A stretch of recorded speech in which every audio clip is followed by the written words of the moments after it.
পুলিশের ওপর হামলায় বাংলাদেশ যোগ। গোয়ালপুকুরে পুলিশের ওপর হামলায় বাংলাদেশ যোগ। 2 পুলিশ কর্মীকে গুলি করে ফেরার সাজ্জাক আলম। পুলিশের স্ক্যানারে বাংলাদেশি দুষ্কৃতী আব্দুল হোসেন। আব্দুলের জন্য 2 লক্ষ টাকা পুরস্কার ঘোষণা পুলিশের।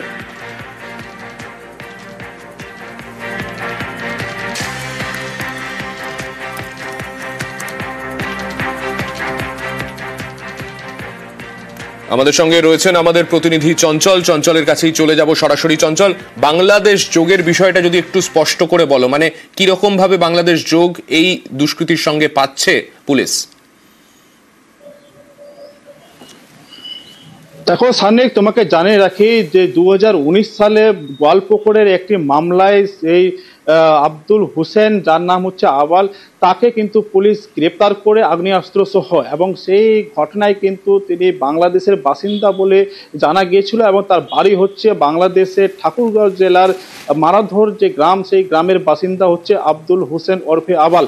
তাকে কিন্তু পুলিশ গ্রেপ্তার করেছিল গোয়ালপুকুর থানার প্রায় 2019 সালে। তারপরে তাকে ইসলামপুর মহকুমা আদালতে তোলা হলে তার জেল হেফাজত হয় এবং 2023 সালে কিন্তু তার সাজা সমাপ্ত হওয়ার পরে তাকে পুশব্যাক করে দেওয়া হয় বাংলাদেশে। তারপরে কিন্তু যেটা দেখা যাচ্ছে যে 2019 সালে কিন্তু করণডিঘির যে একটি খুনের মামলা, সেই খুনের মামলায় সাজ্জাক আলম সে অভিযুক্ত ছিল। তার সাথে কিন্তু জেলেই আব্দুলের হয়ে পরিচয় হয়, তারপরে বন্ধুত্ব হয়, তারপর থেকে তাদের পরিচয়। এই যে 2019 থেকে নিয়ে এখন 25, অর্থাৎ 6 বছর হয়ে গেল। সেই 6 বছর পর আবার কিন্তু এই আব্দুল হোসেনের কিন্তু যে যোগ, যে বাংলাদেশ যোগ, সেটা কিন্তু উঠে আসছে। কারণ এই যেদিনকে ঘটনা ঘটে, গত বুধবার যে ঘটনা ঘটে, ইসলামপুর মহকুমা আদালত থেকে যখন আসামিকে নিয়ে যাওয়া হচ্ছিল রায়গঞ্জ উদ্দেশ্যে, তখন কিন্তু ইসলামপুর মহকুমা আদালতে যে সিসিটিভি ফুটেজ পুলিশ খতিয়ে দেখে, তখন কিন্তু এই আব্দুল হোসেনকে কিন্তু সেই আদালত চত্বরে দেখতে পাওয়া গিয়েছে। তারই সূত্র ধরে কিন্তু পুলিশ এই আব্দুল হোসেন এবং সাজ্জাক আলম, এই দুজনকে কেউ যদি ধরিয়ে দিতে পারে, তাদের যদি খোঁজ দিতে পারে, তাদের সেই জন্য তাদের পুলিশের তরফ থেকে 2 লক্ষ টাকা করে পুরস্কার ঘোষণা করা হয়েছে। তবে গত কয়েকদিন পেরিয়ে গেলেও কিন্তু এখনো পর্যন্ত অভিযুক্তরা উধারা রয়েছে। তবে পুলিশের অনুমান শুরু থেকেই ছিল যে আদালত চত্বর থেকেই কিন্তু আগ্নেয়াস্ত্র দেওয়া হয়েছিল সাজ্জাকের হাতে। তা কিন্তু আস্তে আস্তে কিন্তু সেটা স্পষ্ট হতে শুরু করেছে। তবে এই গোটা ঘটনা নিয়ে যে পুলিশ শুরু থেকে যে অনুমান করছে অভিযুক্তরা বিহারে পালাতে পারে, কিন্তু এখন যা উঠে আসছে তাতে কিন্তু বাংলাদেশও পালাতে পারে বলে অনুমান করা হচ্ছে। সানিক, ধন্যবাদ চঞ্চল।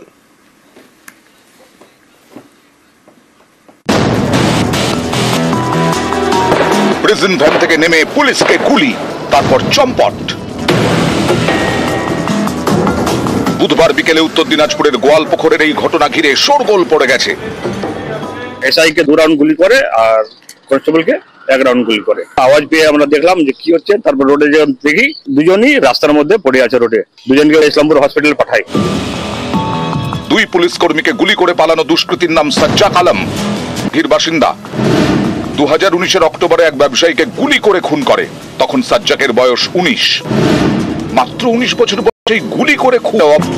তার নাম শুনলে এখনো বুক কেঁপে ওঠে নিহত ব্যবসায়ীর পরিবারের। বৃহস্পতিবার থেকে তাদের বাড়িতে পুলিশ মোতায়েন করা হয়েছে। আতঙ্কতে থাকবো, এত বড় একটা ঘটনা ঘটিয়ে দিল পুলিশের সাথে, তো আতঙ্ক হবে না? আমি তো নিজে এখানে একাই থাকি মেয়ে নিয়ে। দ্রুত যেন শাস্তি হোক। ছোটবেলাতেই অপরাধ জগতে পা, চুরি, গাড়ি পুলিশের হাতে ধরাও পড়ে। তারপরেও সাজ্জাক সিধে হয়নি। 2019 ব্যবসায়ীকে খুন করে সে জেলে যায়।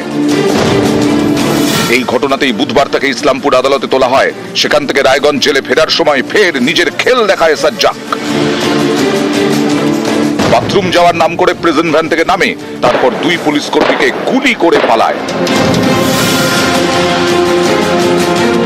এখানেই প্রশ্ন, 5 বছর ধরে জেলে বন্দী সাজ্জাক, সে আগ্নেয়াস্ত্র পেল কোথা থেকে? পুলিশের সন্দেহ, বুধবার ইসলামপুর কোর্ট চত্বরে তাকে অস্ত্র দেয় আব্দুল হোসেন। গোয়ালপুকুরের বাসিন্দা আব্দুল সাজ্জাককে পালাতে সাহায্য করে, তাকেও খুঁজছে পুলিশ।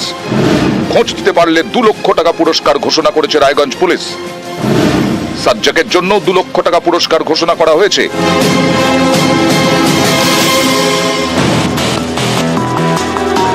সাজ্জাকের খোঁজে বৃহস্পতিবার সকালে তার গ্রামে তল্লাশি চালায় পুলিশ।